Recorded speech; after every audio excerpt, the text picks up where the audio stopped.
We're with Grant Fuhr, who has won 5 Stanley Cups. 6-time All-Star, right? Am As I far right? as I know, yeah. You've heard that introduction 100 times, right? Once or twice. Yeah. Well, thanks for being with us. We are in Orlando today for what they call, they're calling this show the Major. I don't know where that came from, but the big PGA show is now called the Major.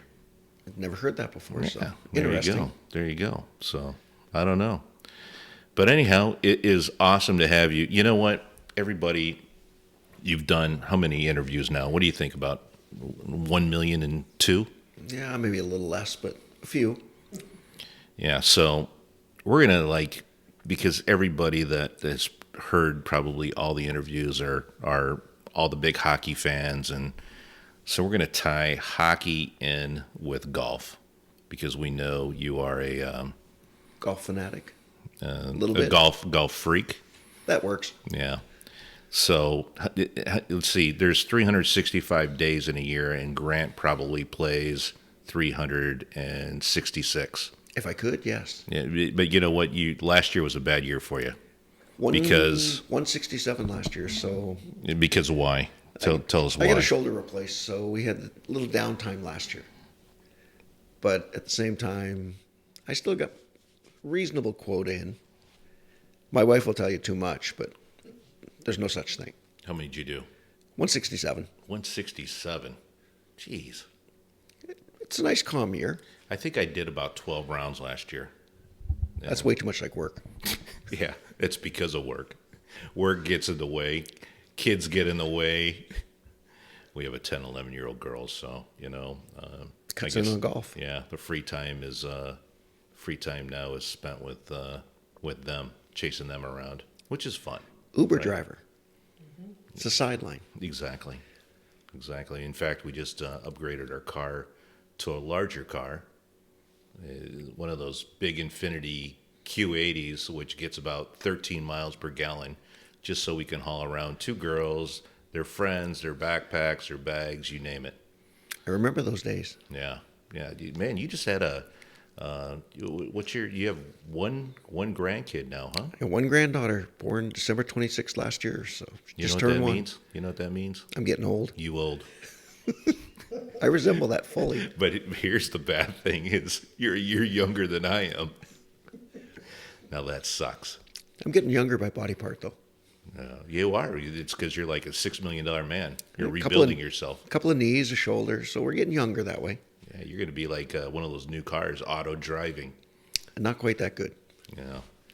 So we were just having an interesting conversation. What was the conversation about? That was we were talking about about your golfing with Golfing with Charles. And Charles, and we our were cast talking. of misfits. And I'm sorry, Charles, that this is a tribute to you on this story, but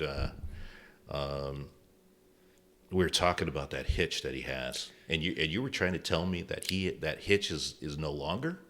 That's what I hear. I haven't seen him play lately, but from what I hear, he's kind of lost a little bit of it, and he's always had a love of the game, but apparently he's found it again, so he's playing a bunch. So the interesting story is, and I've never heard this story, is you were actually playing with him. You're not a psychologist or a psychiatrist, or Far from it, I hope. Are you a doctor? Not that I know of. Okay, all right, just making sure. That you have a theory on where the hitch came from. Well, if you hit somebody, chances are you're going to get a little hitch. So part of that's being a little bit gun shy after you clip somebody. So tell me that story. So you're out playing with him in a At Mary celebrity? Mary Lemieux's event. Okay. And he clipped a lady. And once you've hit somebody, it's a little tough to pull the club back when there's people around. So I think that's a lot of where Charles's hitch started. And it only got worse and worse. But apparently now he's found a way to get out of that. So from what I hear, he's back to swinging properly. If you watch him on the range, he's a great striker of the ball. It's just once there's people and on the first tee, it's not pretty any longer. How's that? That's funny. That's the psychology of golf. How you can get out on the range, hit it normal, and then you get on the golf course, and you got a hitch. But that's everybody. Yeah, you think about it. It's like your practice swing. You know what? You've got the best looking practice swing. As soon as you get not you, but as soon as someone gets up there, But you put a golf ball in the way. yeah, All of a golf ball sudden, the gets in mind there. changes. It's the craziest thing. What's up with that? As a doctor, The focus changes. That's the biggest thing. You put a golf ball, they're not worried about their swing anymore. All of a sudden, they see the golf ball, everything changes. swing goes sideways. I used to, people always used to ask me about playing in front of people and things like that. Does it affect you, whatever? Oh, hell and, yeah. And, I used to equate it to, you know what? I'm going to ask you to walk across the room. Just walk across there and come back. And they're like, okay, then walk there back. Now, if you took a 4x4 and you stuck it about 10,000 feet in the air and you told them to walk across, or even not even a 4x4, 6 feet wide, walk it across and come back, how hard is it to do that? It gets really hard. And I mean, I there could you play go. goal in front of 18,000 people, comfortable as could be. Put 18,000 people on a golf course, all of a sudden everything changes a little bit because you're not nearly as comfortable. You were when we were talking earlier. You were talking about hitting somebody yourself. Yeah, I did that one year in Tahoe. Actually, a couple of years in Tahoe. The first year, they had a back left pin on the 18th hole, and the grandstands are right there, but there's a drop area right at the back edge of the green. So I was having a little discussion with my caddy, and it's like 5-iron should reach the pin, but a 4-iron's safer because the drop area is right on the back edge of the green. And it's a par 5, so we flushed one, and it rattled around on the people a little bit, and didn't really hurt anybody, so we're all good with that. And then they finally took that pin away and put one over on the far right of the green. And I was smoothing a 4-iron one year and it was supposed to hook a little bit and didn't hook. So we happened to drill a guy in the chest, dropped him. And it's one of those, now you have to get it up and down for a birdie, yet you're worried about the guy that you've just about half killed. So a little more exciting that way. And you made birdie, huh? I did manage to make birdie, but it wasn't because I hit a good chip shot. It was more because I hit it fat and it just rolled out. So it was 2 bad shots during There that was a lot of bad shots that kind of fixed that. And one person suffered me. Yeah, he wasn't. I don't think he was overly happy with me. So how did you get into playing golf? I've always loved golf. I mean, I find it very relaxing. I think, especially during playoff time. I mean, in the playoffs, we were known for playing golf during the playoffs. And on my off day, we didn't practice anyway, so I would go out and play golf. And it's 4.5 hours away from the stress of playoffs. It's just a nice breather. Fresh air, great scenery, and I find it very relaxing. And I thought I had read or had watched an interview about you actually playing the day of. I may have hit golf balls the day of. Oh, you weren't playing. I didn't play. No. The off days I played, every off day we had in the playoffs. If we were in somewhere where you could play, I played. That's May have played with Phil Mickelson once or twice on an off day. crazy. What is your handy? You're I know you're actually classified as professional, right? Ish. I'm in that gray area. I carry a 0.1 index. You were professional until you nailed the lady in the chest, and no longer. Well, the fun part is, as a celebrity, where you play for money once in a while. So technically, you're professional. Professionally, you're not. Yeah. So we're in that Yeah. gray area. Yeah. What's your favorite course?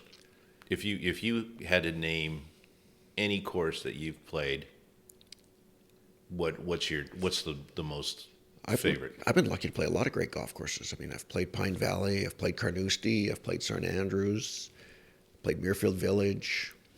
So I've been All lucky right, enough nail it down, man. I'm a links golf favorite. So I kind of like Carnoustie. Yeah, I like the old traditional golf. Anything links style, I really like. I think what you like is the cold weather and the Oh, wind. hell no. I'm too old for that now. And it's that Canadian blood, man. Well, today, PGA show was a little fresh. So Yeah, you woke up. I'm getting soft. You woke up, went to demo day, thought it was going to be 75 degrees, and it was like 40 degrees and wind. I looked at the forecast, so I knew it was going to be a little fresh. A little cooler than I thought, though. Yeah, it definitely wasn't La Quinta weather, was it? Yeah, no, we're mid-70s now with no wind, so it was a little change. It's good for you, though. It keeps you honest. Yeah, for sure. All right, Here's a good one. Your favorite foursome. If you had it, and you're one of them, so you get three guys, who would be your foursome that you would pick? Other than me. You just count me out because I know you'd want me in that foursome. Golfers or celebrities?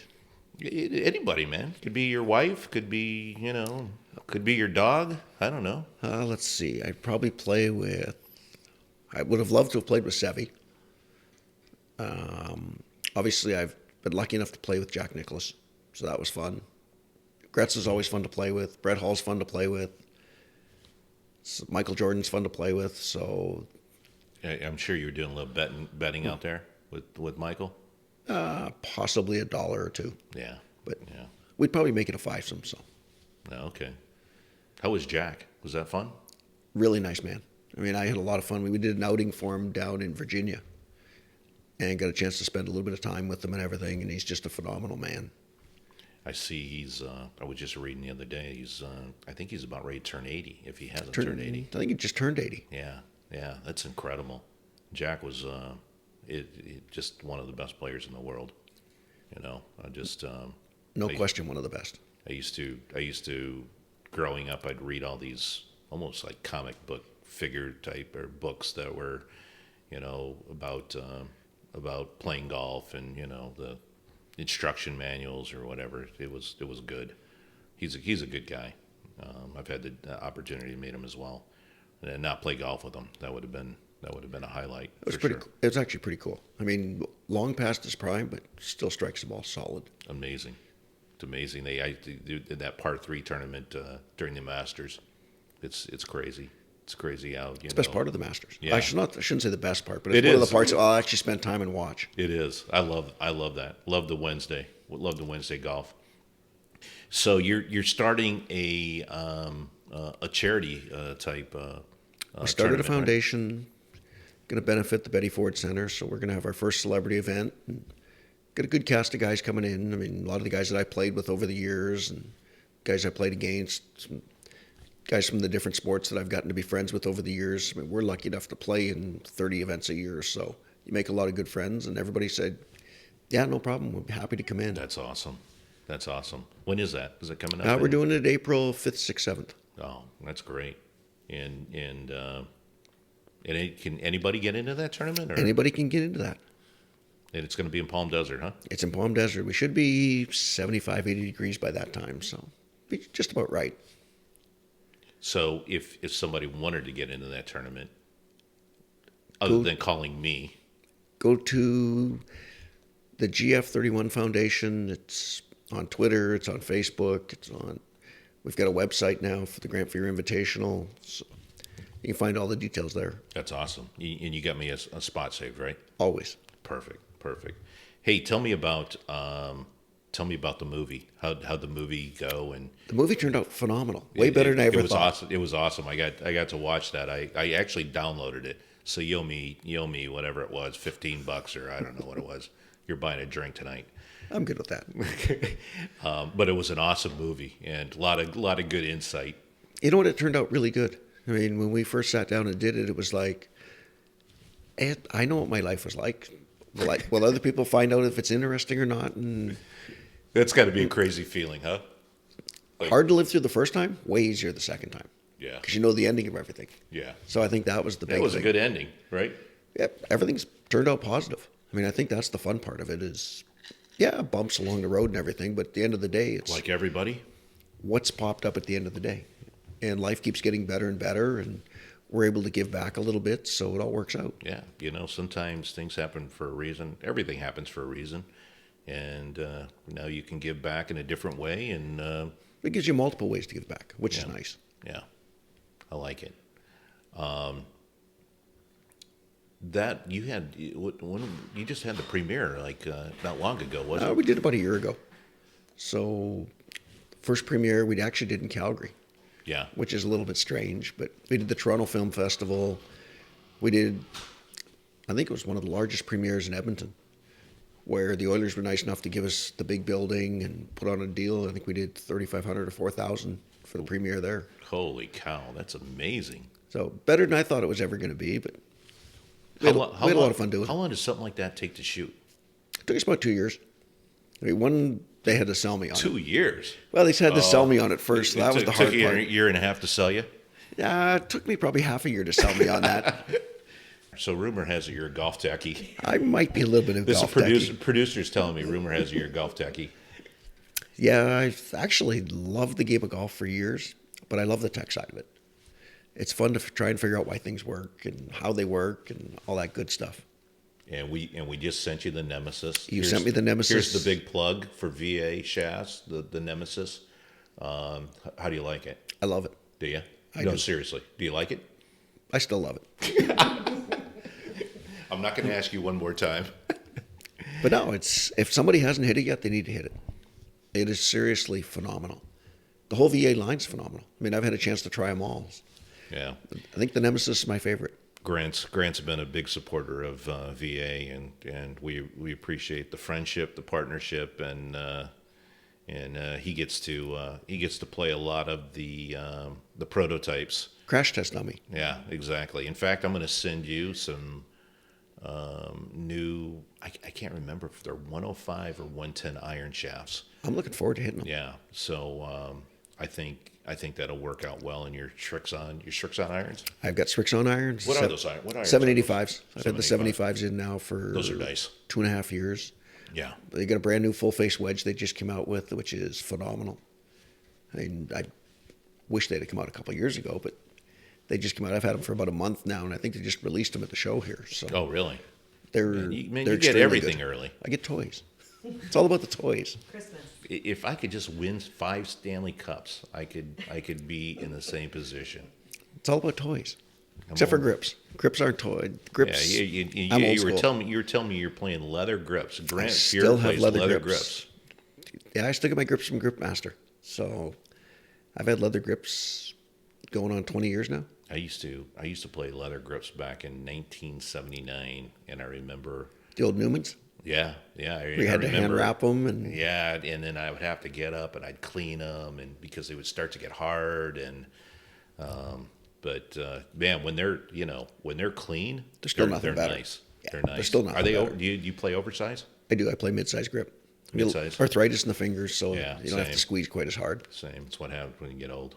That's one of the issues. Yeah, and knees, 2 knee replacements. Yeah, those are good now. It's like Is being young that- again. Is that from 90-mile-an-hour pucks going into you? Way Going too into many your up and knees? downs over the years, and too many Yeah. people falling over top of you. Man, you're sliding down on your knees all the time. It's not so much the getting up and down; it's people falling on you. You get a knee in a wrong spot, and it tears ligaments and all that good stuff. So you get to remodel when you get a little older. Yeah. So last question, who's your team this year? Who do you like? I'm still a diehard Oiler fan. I mean, I've been an Oiler fan since before I started playing. All right, for I them, didn't so ask you who a fan you are. Who do you think's going to win? I still think the Oilers have a chance. Ooh, okay, all right. The whole big deal is making the playoffs. Once you make the playoffs, it's a crapshoot. And It is. the Oilers have a lot of skill. They're young, and they don't know any better. So if they can make the playoffs, they have a chance to win. That is the longest season. It's a separate season. God. Regular season's fun and all that, but it's all about playoffs. And Yeah. it's Yeah, 2.5 months of a grind. yeah.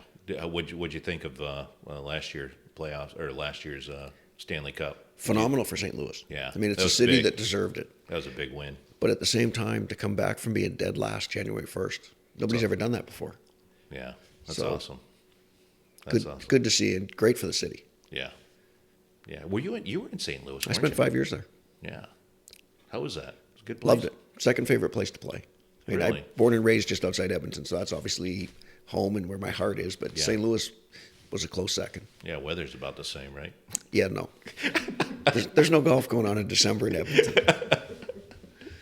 Did you grow up playing outdoor golf or outdoor hockey or As a indoor? kid, I played outdoors. I probably didn't play indoors till I was 10, 11 years old. So lots of frozen feet, frozen toes. I always tell the story. We used to go out to the pond and we would shovel off the snow in a hockey rink Pond, style. there's nothing better than pond hockey. Yeah, and then we would take 2 logs, put them on each side, Your we'd start a goalposts. fire on the ice. Man, those are the best memories. Where was that? That was in Clifton, Illinois. It's definitely the best days playing pond hockey. I mean, with my dad, uncles, that sort of thing. You get out, skate on the pond. Oh. There's nothing better. Loved it. I loved it. But you know, at the end of the day, when on the walk home, man, we'd take our skates off, tie them up, put them over our shoulders. Our feet would be frozen. I put them over the hot air register. Yeah, As they start to hurt when they're thawing out. exactly. You're like, I'm never doing this again. They get up the next morning. It's like, can I go back and play? I used to take the hockey pucks, put them in the freezer. Yet I remember some of the hockey pucks had like the black. I was, you know, Chicago fan, Blackhawks, Tony Esposito. Oh yeah. Sorry, dude. I'm actually a big fan of Tony. So that's one of my idols growing up. He was awesome, and loved the Blackhawks, and it was just great memories.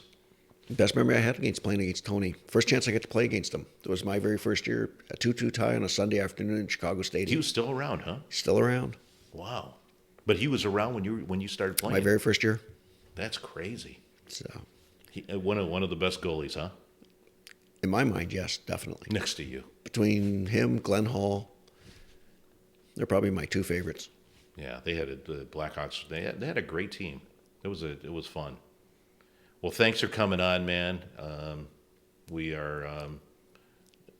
got an 8:00 reservation for Christini, so we need to close this up and get our asses out of here. So It's a deal. It's a pleasure being here. Some good Italian food. Thanks for coming on, man. My pleasure. Peace.